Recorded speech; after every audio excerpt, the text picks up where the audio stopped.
Good morning, everybody. I want to welcome you to Ascend's Power Market Forecast Series. This is the first series, the first of the series on market forecasting in an era of energy transition. Gary Doris, can you take us in and introduce our speaker today? Well, thanks, Tom. Happy to. It's just a little bit of housekeeping. Everybody will be muted, but we're going to take questions and answers, largely addressing them at the end. So please feel free to type in questions along the way. We'll keep track of them and feed them to the speakers, as well as have an open mic Q&A session again, please type in your questions. Polls will be anonymous and recordings will be available after the webinar, and just contact us. I'm happy to help out in that regard. Today, obviously, we're going over market forecasting in the area of energy transition and covering the critical issues of the structural drivers of this new energy markets, and addressing some of the common modeling issues and limitations, what we'll call model limited choice, and how our modeling team has sought to overcome some of these issues. And the next session on June 15th will be Ascend's current market outlook. And hope you can join us for that session as well. And now for a little bit of background on Ascend. Probably a lot of you are familiar with who we are, but we were founded in 2002. We're over 60 employees. We're based in Boulder with offices in Oakland and Bozeman. We have 7 integrated software applications covering decision analysis from literally the next 5 minutes or next hour for ISO bidding of storage operations to portfolio management and hedging from prompt month the next few years, in long-term planning and resource valuation. And in addition, our software platforms are used in very broadly in the industry to support decision analysis and are supported by our consulting teams. In terms of our role in market forecasting, that's the focus today. We're pretty ubiquitous lately, especially when it comes to understanding the variability of prices in the new market dynamics. I've been told we've done something like 30 project financings in the last 18 months. We are widely used in understanding the new market dynamics. And I think covering this obvious analytic chasm that's grown from traditional production cost models that inherently lack the variability to capture the new market dynamics with weather as the primary fuel, and where we are today with a lot of variability and renewables creating a lot more intermittency and new price dynamics. And this has been exciting for a firm with 14 PhDs and a lot of quants and software engineers that are really trying to explain this new frontier of high renewables. And we are passionately pursuing this to understand how the new markets are going to unfold and create value in a credible manner. And with that, I'm going to turn this over to our speaker, Brent Nelson. Dr. Nelson, before joining Ascend, was a full professor at Arizona State University. And before that, and during his tenure there, he had several stints at National Labs and leads our market forecasting team. And with that, Brent, look forward to hearing what you have to say and joining you for the Q&A session at the end. All right, thanks, Gary. It's actually Northern Arizona University. I don't want to claim a Sun Devil affiliation that I don't have. But I want to start off just by talking about forecasting at a very high level, forecasting at 30,000 feet, okay? Any forecast has to start with a supply stack, right? So you have to have some vision for how the supply stack is going to evolve into the future. What's going to retire, what's coming in, what's going out, and how do you maintain a suite of resources in order to serve load. From that forecasted supply stack, you have to have a model for price formation.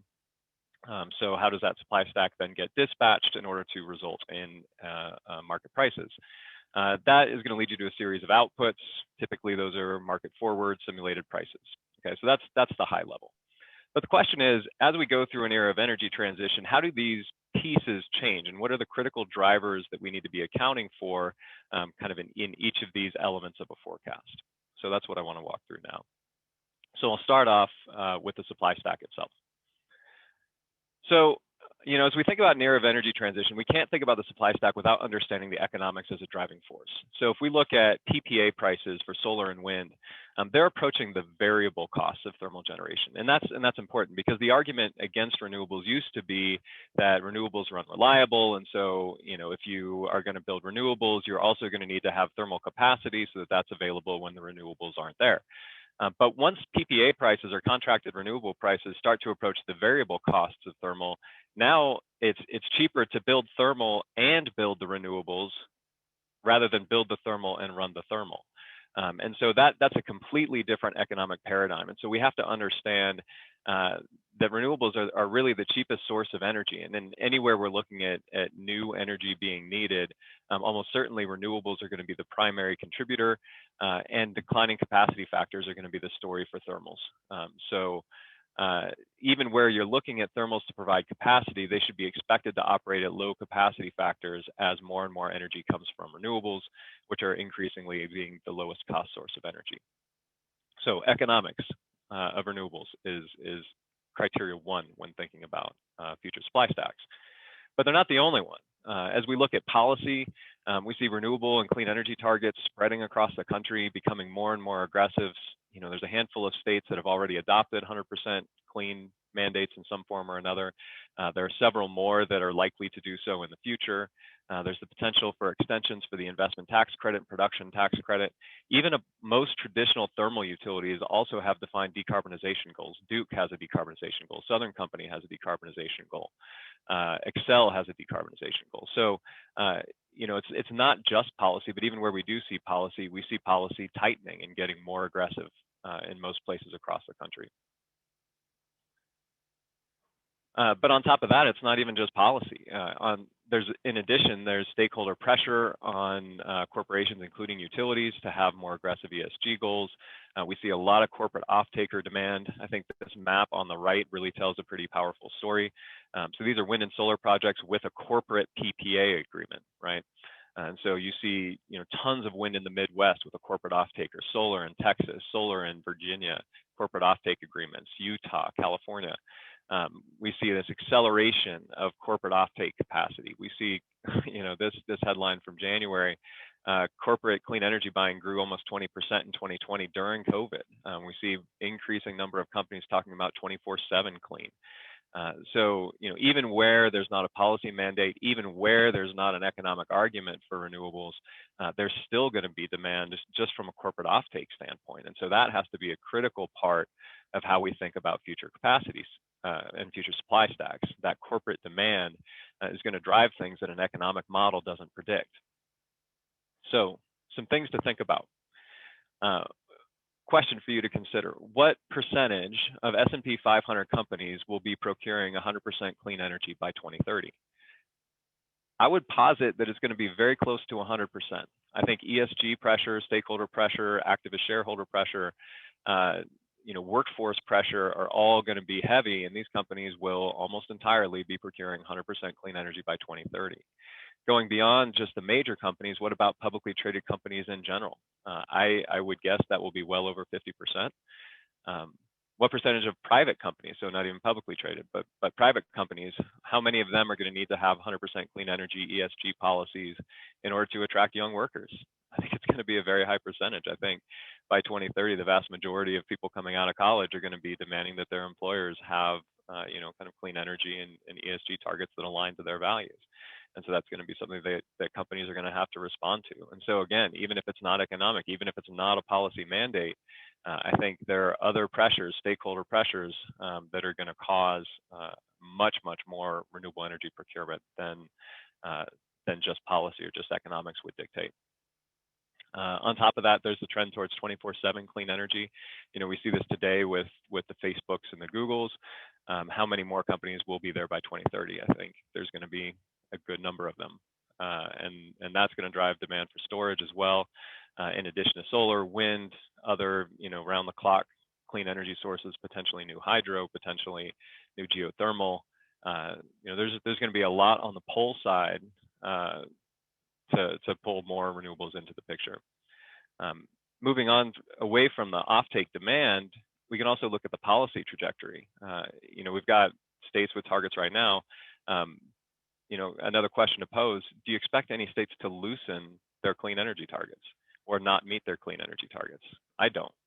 How many states are likely to tighten their clean energy mandates? I would guess that most states that have a clean energy mandate today will continue to tighten them, particularly as renewables are cheap and it's easy to do so. How many states are likely to adopt a 100% clean energy mandate? I think there are several that are very close to it. Arizona has draft energy rules that have kind of come and gone a couple of times and maybe coming back in. There's Minnesota, Michigan, Wisconsin. There are a lot of states that are very likely to consider 100% clean energy mandates in the future. And then what's the chance of a federal carbon or clean energy policy? Biden has pretty ambitious goals. Whether or not he can actually implement them is an open question. But I would argue there's a non-zero chance, maybe not a high chance, but a non-zero chance that there will be a carbon price in the future. And if not a carbon price, a clean energy target. And so we have to consider not just what the policies are today. We have to understand where those policies are going. What's their trajectory into the future? If we're looking to do a forecast, we want to forecast a real future, not a future that's based on just what's true today. So kind of a quick summary of supply stacks. We have to understand that renewables are increasingly the lowest cost form of energy. And we also have to understand that even though that's true, it's not even just economics that are the only driving force. We have to consider future policy, future off-taker demand, future stakeholder pressure, and all of those things are going to drive renewable build-out that's higher than what a strictly economic model will predict. You could have a perfect capacity expansion model, but if it's based on a wrong future, it just doesn't matter. So we have to understand how some of these non-economic factors are going to play into the future of the supply stack. You also have to anticipate that thermal capacity is going to see a declining capacity factor. And so what are the economics there, right? If you're a coal plant with very high fixed costs and you start seeing a declining capacity factor, how much longer can you continue to operate? If you're a natural gas combined cycle that's not super flexible and also has potentially higher fixed costs, what are the impacts there? Nuclear, same question. We have to anticipate that as renewables are increasing the energy source, how are we going to maintain firm capacity and how are they going to operate? And I think flexibility is going to be the key. So as we think about thermals in the future, understanding what firm capacity can be flexible and how flexible can we get it are going to be critical questions to understand how the whole system is going to fit together. So moving beyond supply stacks, I want to focus in now on price formation and outputs. So how do these things get affected by kind of the energy transition and renewables? So a little Econ 101, if we look at supply and demand, we have a supply curve of generation and there's a supply curve today, increasing variable costs as the capacity goes up. But as we throw a bunch of zero or near zero variable cost renewables into the stack, that whole supply stack is going to shift to the right. And so that means that at a given level of demand, price is going to have to decrease. And even if demand increases, price can still decrease because the supply increase is so significant. Okay, so we have to understand, how the supply stack is going to change price formation, right? But this is academic. This is Econ 101. The question is, does this show up in practice? And it does. So if we look at CAISO and you look at prices on an hourly basis, and you look at the renewable penetration on a given hour, price as a function of renewable penetration goes down. You look at it in the day-ahead market, it goes down. Real-time market, it goes down. ERCOT, it goes down. Day-ahead, real-time, it goes down. SPP, day-ahead, it goes down. Real-time, it goes down. We see this across markets. Wherever the renewable penetration is high, the prices get low. And that should make sense because you have a large quantity of zero and low variable cost resources that are shifting that supply stack, pushing higher cost generation off. And increasingly, you can see these bands at -10 and this band at 0, increasingly leading to curtailment. And so curtailment has to be a critical part of the picture that we understand as well. And as we look at curtailment, we can watch it increase across markets. So if we look at CAISO 2016, 17, 18, 19, 20, rapidly growing renewable curtailment. SPP, growing renewable curtailment. If we look at kind of these snapshots, 2013 versus 2019, percentage of negative prices, showing up on occasion in 2013, showing up a lot in 2019. We see the solar-driven negatives in California, and we see wind-driven negatives through the Midwest. And these are substantial. These purple blue dots here, these are 20% frequency of negative prices. 1/5 of the time that price is negative, right? And we have to understand that as renewable penetrations increase, curtailment's a bigger and bigger part of the picture. A model that has natural gas as the marginal resource is missing a critical marginal resource as these penetrations rise. And we find that a lot of production cost models underpredict curtailment. And this is largely because they underestimate the impact of weather uncertainty and operational constraints on thermals. If you need to have thermals online in an uncertain renewable generation scenario, then you're going to have things operating at minimum generation levels. And if renewables do something you don't expect, or they generate higher than you expect, then you're going to have renewables on the margin. And that has to be a critical part of a model as we move into the future, is how often is curtailment happening. We worked with one client who had a forecast that basically said that curtailment didn't happen until the renewable penetration on an annual basis was like 80 to 90%. And we know that's not correct, because on a momentary basis at 80 to 90%, it's always curtailment. It's always renewables on the margin. And we see this in California, ERCOT, SPP at renewable penetrations in the 20s. So if you have an annual in the 20s, that means that sometimes you're going to be 50, 60, 70. And at 50, 60, 70, you're always seeing curtailment. That doesn't mean that you can't accommodate more than that. It just means that you can't accommodate more realistically without having curtailment being part of the picture. So curtailment has to be in a model as we look into the future. But we also have to understand that that price depression isn't spread evenly. It's not like all hours are the same. If we look at the Midwest and SPP, a lot of that curtailment is driven overnight. If we look in California, a lot of it's midday. And so we have to recognize, particularly with solar being a low-cost resource throughout the country, the impacts that solar is having on prices. And so, everybody kind of knows about the duck curve in California, where we get this depression of prices in the midday and these higher prices in the evening as the sun sets. But it's not going to be unique to California. We see tons of solar coming into Texas. There's a lot coming into SPP. There's a lot coming into MISO. And so, we have to be expecting and anticipating how some of these price formation patterns are going to show up elsewhere. They might look different because there's going to be a higher wind generation there than there is in California.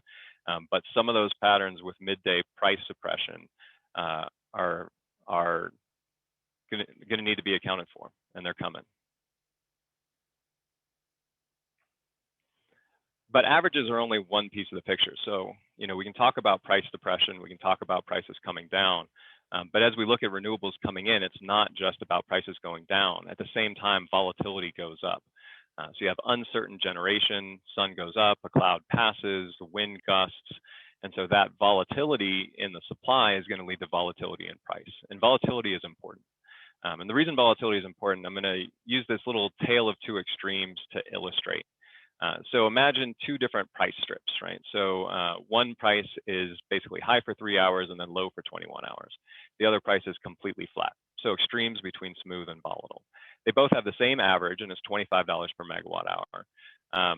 And let's imagine that we have two generators that both have a variable cost of 30, right? So both of them have a variable cost higher than the average price.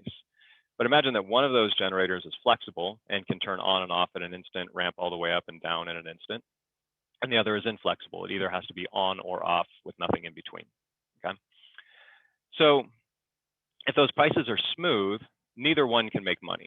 The inflexible one, if it's forced into operation, is going to lose money.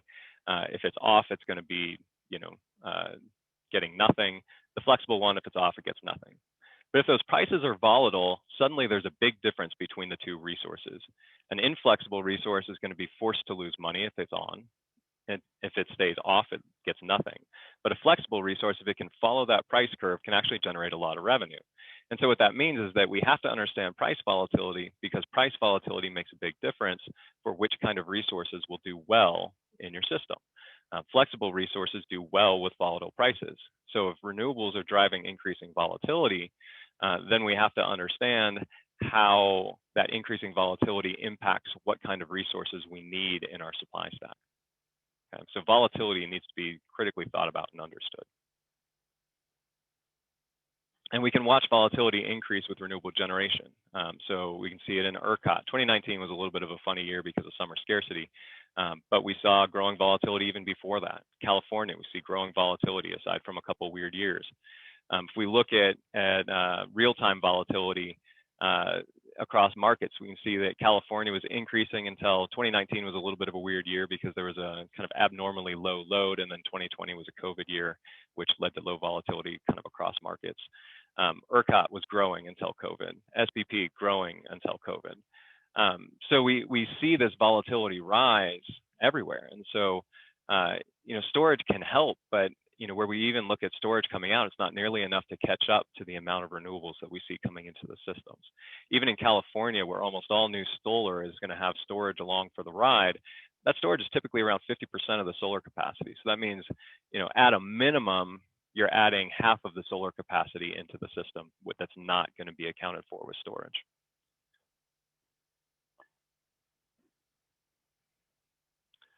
But as we talk about volatility, we have to go beyond the day-ahead market, and we also have to understand the real-time market. So, in the real-time market, you have to adjust on shorter notice. There's kind of more of a premium on flexibility. And what you can see is that a lot of people that think about the value of storage are just looking at day-ahead markets. And this little dashed green line is the day-ahead market. And you can see the delta between the top and the bottom is nothing compared to the delta that we see in the real-time market. So real-time price spikes tend to be very high in magnitude, but short in duration. And so again, if we're trying to understand the value of flexibility, we need to look at the real-time market to really understand that value, because there's all these price dynamics that show up in the real time that we don't see in the day ahead. And so we have to have some vision, some forecasts for what's happening in the real-time market if we want to understand the value of flexibility and the impacts of renewables. And so when we look at that real-time market, there are a variety of drivers for volatility. One is congestion. So you have an imbalance between supply and demand, which can lead to high prices where you have insufficient supply, and negative prices where you have insufficient demand. And so these tend to be specific to a locational price, but they show up a lot. Scarcity is another driver of volatility. This is when supply is tight relative to load. That happens not very often, typically a few hours in the summer, or in the case of ERCOT this year, a few days in February. So it doesn't happen often, but when it does, it's very large. Forecast error is just the difference between day ahead and real-time net load. So the load today is a little bit different than what you expected yesterday. The wind and the solar are a little bit different today than you expected yesterday. So these happen a lot, tend to be small, typically could be accommodated by storage. Net load ramps are a big one though, and this is one that we see in CAISO regularly. So we know the sun's going to set, we know the load is going to stay high, and we know we're going to have a net load ramp as the sun sets. And despite the fact that we know it and it's going to happen every day, we get price volatility during that net load ramp every day, almost every day. And so these net load ramps just put the system into a difficult position where it's being stretched, and there just isn't really enough flexible supply to manage that net load ramp. And so we see price volatility. And that is not unique to California. In fact, as we look at Texas, we see the same thing happening. And in fact, we see I have an engineering background, and we used to talk about constructive interference versus destructive interference. And based on what the wind is doing, you can either get constructive interference or destructive interference. So when the wind goes down at the same time that the sun goes down, you get an enormous net load ramp because both the wind and the solar are doing the same thing at the same time, and we see price volatility. When the wind goes down and the sun goes down, we see price volatility, this real-time price spike. When we see the wind go up as the sun goes down, not only does that price spike go away, but we also see this huge spread between the day ahead and the real-time prices. And that leads to an additional kind of opportunity to monetize some market dynamics. I don't want to go too into depth about dart spreads, but you can basically bet on what this difference is going to be, and that that difference gets exacerbated depending on what the wind is doing relative to what the sun is doing. And so, you know, we see these dynamics emerging, this real-time price volatility showing up as a function of the uncertainty in what these renewables are going to do. So we have to understand volatility. In addition to that, we also have to understand location. If we look at California, for example, you know, there was retirement of coastal thermal generation that led to prices coming up on the coast from 2015 to 2018. We saw volatility come up on the coast. We saw basis become positive on the coast, negative inland. This is where all the solar generation is. So we have to understand how the geospatial patterns in renewable resources and population densities are affecting kind of the price dynamics that we see in the market.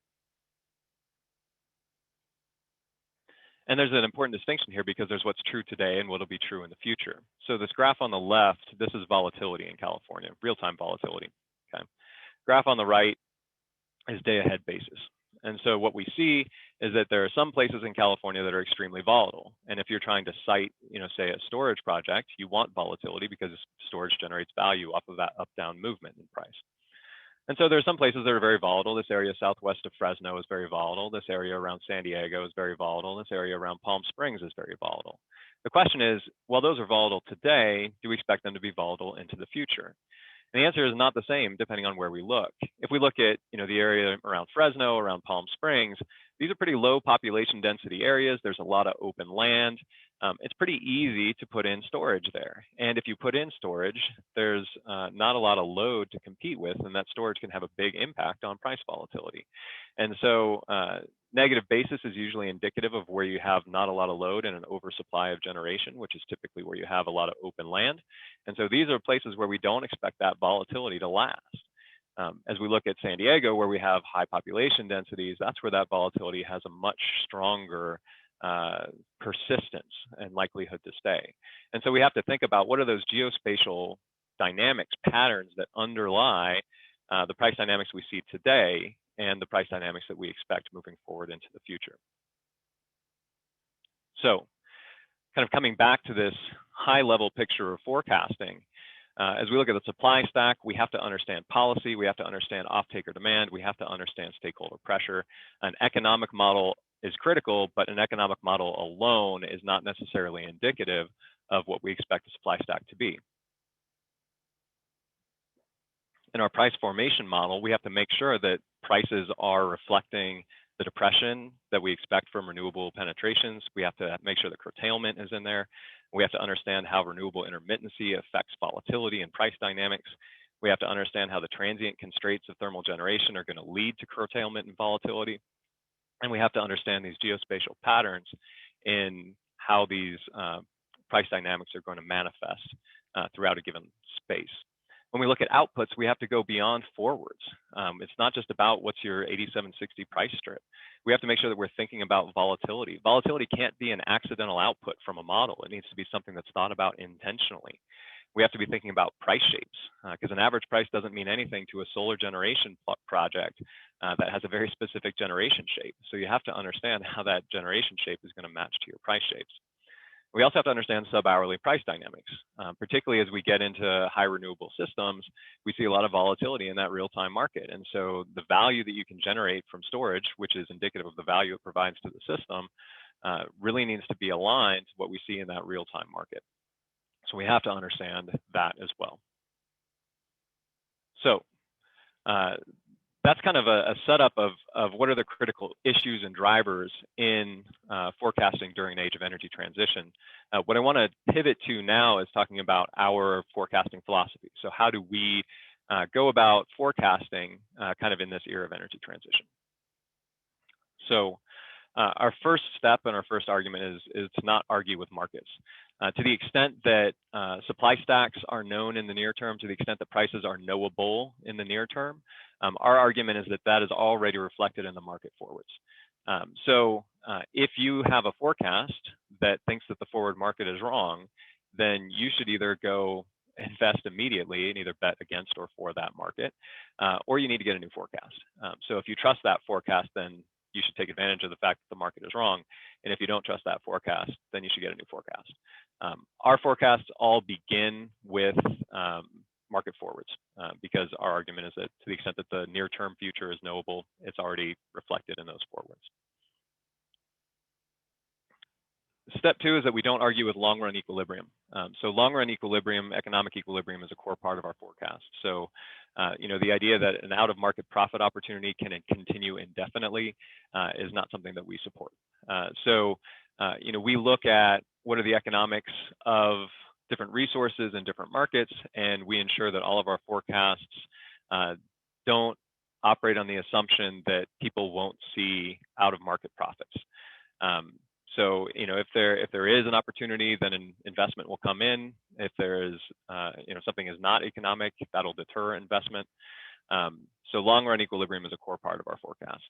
So quick example, when we're looking at the revenue potential for storage, we make sure that kind of all the revenue sources combined for storage into the future match the revenue requirement for storage with an appropriate return. So long-run equilibrium is a core part of our forecast, and we make sure that our forecasts reflect the way that investment decisions will be made in the future. Step three is that we think very carefully about the input assumptions. For any of you that have been on a call with me, you know that I will spend much more time talking about the input assumptions than about the model itself. And that's because you could have a perfect, completely, exact model of everything, and if it's for the wrong future, then it's irrelevant. And so we have to understand what the future is and what are the assumptions that go into that future. So we have to understand what unit is setting the marginal price. We have to understand what energy sources substitute other energy sources. I was working with a client a while back, and their forecast for the natural gas prices was predicated on the assumption that coal would retire and be replaced by natural gas. And that's a very different assumption than that coal will retire and be replaced by renewables. And so that's a critical input assumption in their supply and demand model that maybe should be thought about very carefully. So we have to understand what are those baked in assumptions. On top of that, my argument is that a base case forecast should consider your best expectations of the future policies and trends. Any long-term forecast that's sort of pegged to only currently enacted policy, currently enacted situation is not really a forecast. That's a reference case, and it's not even necessarily a useful reference case. Because if you give me an opportunity to bet on whether things stay the same as they are today or are different in the future, I'm going to take different in the future any day. And so, we can argue about whether my expectations of the future match your expectations of the future, but to not even ask that question is to ignore all the important parts of a forecast. A forecast should be based on our best expectations of the future. So, we have to ask those critical questions. And if you try to answer them, chances are you might be wrong. But if you're not asking them at all, then you're punting on everything that matters. A forecast that doesn't even consider how the future might change is a forecast that you know is wrong. Might as well at least try to have something that's right. Step 4 is to make sure the model has the important stuff. So we have to understand where value is going to be derived. And so if you're looking at a forecast that's relevant for storage, you have to understand volatility, both day ahead and real time. If you're looking at a forecast that's going to impact storage, you have to understand price shapes. If ancillary services are going to be provided, you have to understand the future of those prices. We have to understand capacity markets and how the rules of capacity markets might change in the future, because all of these things are going to impact the value of a resource. And so then we also, if those are where value for a resource is going to be derived, we have to understand those structural factors that are going to affect them. So how is the resource mix going to affect volatility and shapes? How is transmission build out going to affect these things? How is policy going to affect these things? So any forecast model needs to have an answer for how these things are accounted for. And we can argue about whether my answer matches what you think the answer should be, but there needs to be an answer. We also need to pay attention to geography. So you can't put solar everywhere. You know, you need open space, you need open land, you need good roofs, you need good sun, you need access to transmission or a distribution system if you're looking at distributed resources. And not every location is created equal, right? You need to have contiguous land. You have to look at terrain roughness. It's easier to put solar on flat ground than in a mountain. We have to look at the resource potential. I see very few production cost models or capacity expansion models that consider real estate costs. So even if the resource is great in a given area, if you have really expensive real estate, you're going to change the costs of building storage or building renewables. And so we have to consider that in where resources are going to be built. One of the things that shows up in our forecast is that we're looking at what are the different costs of delivered energy for different regions in a given market. And our expectation is that in the long run, there's going to be a basis differential that reflects that different cost in energy. So we have to look at that long run equilibrium view. We were working with one client who had a transmission model who said that there was going to be basically no basis between the Southern California desert and the rest of the system. And we said that doesn't make any sense, because if there's no basis, then everybody is going to build solar there until the transmission gets congested again and the basis shows back up. Because it doesn't make sense that you would build solar in the Central Valley if you could build it in the Southern California desert for less cost with better sun and have no basis. So we have to understand how long-run equilibrium is going to affect the way that resources get built out and how that's going to affect price formation. We also have to recognize that average behavior and real behavior aren't the same thing. On average, real-time volatility doesn't exist. Real-time volatility is a function of things doing something different than what you expected. And on average, they do what you expect. So we have to recognize how price dynamics are a reflection of what happens in reality, and how what happens in reality isn't the same as what happens on average. On average, Texas doesn't freeze for a week. On average, you know, the sun in Texas goes down right as the wind is wrapping up. But it doesn't matter what happens on average. Prices are a function of what happens day to day. And so we have to understand how uncertainty in weather leads to uncertainty in load, leads to uncertainty in renewable generation, and how that leads to price volatility. And so we have to think about those things. Finally, it's worth saying that it's worth getting more than one opinion. You know, so we have our forecast, somebody else has their forecast. All forecasting is hard because we're looking into the future. There's a lot of uncertainty. So you should seek those voices that tell you what you don't want to hear. If you're a solar developer, you should look for somebody that says that your solar is coming right into the teeth of a bad ducky price shape. You might decide that you disagree with that forecast, but you should at least seek out those voices that tell you what you don't want to hear. Okay, so that's all philosophy. The question then becomes, how does this actually show up in our forecasts? So our CAISO forecast has price depression showing up. Our forecast is that on-peak prices will drop below off-peak prices by the late 2020s. And that's really driven by solar build-out, leading to more and more curtailment, leading to more and more price depression of the on-peak period. Carbon prices in California will increasingly concentrate on the off-peak rather than the on-peak, and so that'll be another driving force. And so that's our forecast for California. We can see that price depression showing up in our long-term forecast. You can't keep dumping more solar on the system without seeing more and more curtailment. Price shapes in our ERCOT forecast getting more and more ducky. If you look carefully, you might notice that these shapes are different than what we see in California, because there's a handoff from solar into wind in Texas, whereas in California, it's a handoff from solar to gas. And so those price dynamics at the sunset look a little bit different. Those off-peak price dynamics look a little bit different. There's some longitudinal difference, because in Texas, most of the solar is to the west, whereas in California, most of it is to the east. And so that leads to a little bit of a different dynamic in terms of how prices get pushed. But you know, some of the common elements are that we do expect prices to get pushed down in the midday period. And that needs to be an important part of the way that we think about the valuation for solar projects in Texas. When we look at our real-time volatility forecast, that's this top left one. Our forecast is that it's going to grow for a little bit as renewables continue to come in. This is for California. And then it's going to come back down. And eventually it's going to align to long-run equilibrium level, where the volatility is just enough for storage to make economic sense. Our ancillary price forecast is coupled to our volatility and capacity price forecasts. Our ancillary price forecast is that as these markets get saturated, ancillary prices are going to reflect the opportunity costs for the resources that serve them. So if you're a battery and there's no volatility in the energy market, you might as well make something for serving ancillaries. And so our expectation is that ancillary prices are going to reflect that, the lost opportunity from not serving energy. So these are coupled together.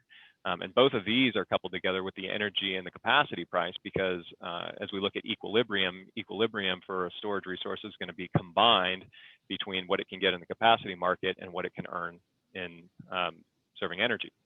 So these are all coupled together. We're also accounting for how more and more storage coming into the system will decline the capacity value of storage, leading to a lower ELCC and a lower capacity credit. So it will, while the RA price might be at this level, the amount that a 4-hour storage gets will actually be declining because its capacity value is declining. And then we have shapes that are tied into this as well. We're also doing geographical analysis, another look at California. We're paying attention to where the geographic boundaries are. As we look at the Central Valley, there's not a lot of geographic boundaries within it, but there are geographic boundaries between it and other areas. You've got mountains to the east, you've got a coastal mountain range to the west. And so these create divisions between geographic areas, which create transmission corridors that will cause some things to coalesce together and other things to be allowed to be able to diverge apart. So this is where we're looking at real estate prices, population densities, land roughness, and looking at where are there patterns that'll allow some regions to look different than other regions and cause some locations to start to move together over time because there's not barriers to allow them to differentiate. So kind of the key takeaways for forecasting in general, supply mixes are fundamentally changing. We have to account for how renewable penetrations these high renewable penetrations from the supply mixes are going to impact prices. A base forecast has to align to your best expectation of the future, not a continuation of the status quo. If you want a forecast, it's actually some model for how things are changing. It needs to consider how things are changing. Forecasts should adhere to long-run equilibrium in a competitive market. We've seen forecasts that say that volatility just keeps going up and up and up and up. At some point, if volatility is high enough for storage to make economic sense, you have to assume that people will see that and they will build storage until it no longer makes economic sense, or in our forecast, until it reaches that equilibrium level. We have to have geospatial considerations. We need to understand how the resources are not evenly distributed and geography is not evenly distributed, and how is that going to impact what gets built and where, and how that's going to impact the future of price dynamics. Our forecasts do all of these things. As I said before, we could argue about whether the way we do it is right or wrong, but we are accounting for all of these things. And so we can give you an answer for how we account for curtailment. I can give you an answer for how we account for price depression. I can give you an answer for how we model volatility, how we account for price shapes. I can tell you how that supply stack gets fed through into our price formation models. I can tell you what our policy assumptions are for the future and how that drives the supply stack. And we have to be considering all of these things. So we live in a digital world. Are you still making decisions with analog technology? Your forecast is a lens into the future. To the best that we can look into the future, your forecast is a lens into it. So you have to ask, how far can you see and how clear is your image? And is your forecast based on a past pattern of price formation that's no longer relevant for the future of your supply stack? Is it based on legacy supply options, legacy information, legacy driving forces? We've talked to folks who are looking at ancillary prices, and their ancillary forecasts are based on opportunity cost for thermal generation. That's only right if thermal is serving ancillaries. What happens when storage serves ancillaries? Is that model still right? The opportunity costs for storage are not the same as the opportunity costs for thermal. And so that's something that we have to understand. So we have to make sure that our forecast is based not on legacy price formation mechanisms, but on how price formation mechanisms will evolve in the future as we have a supply mix that looks different than what was in the past.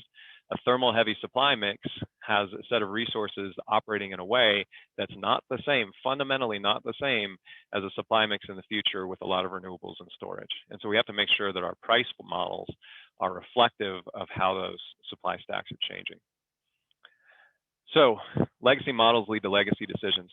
Does your market forecast reflect market dynamics of the past or of the future? We are working hard to make sure that we are looking at price formation in the future and the resources of the future. So just a quick overview of some of our product offerings in market intelligence. We have market reports, both kind of a lower density PowerPoint deck as well as a high density written report. We have market reports for every major market. We have market forecasts, which we could supply just the kind of low resolution inputs. We can do price simulations, both at the hourly and sub-hourly levels. We also provide historical data where you can do visualization of geospatial trends and price patterns. So a variety of products, a suite of products to support product financing, project valuation. Even if it's just getting a second opinion, we can provide second opinions. We'd prefer to be your first opinion, but we can provide second opinions too.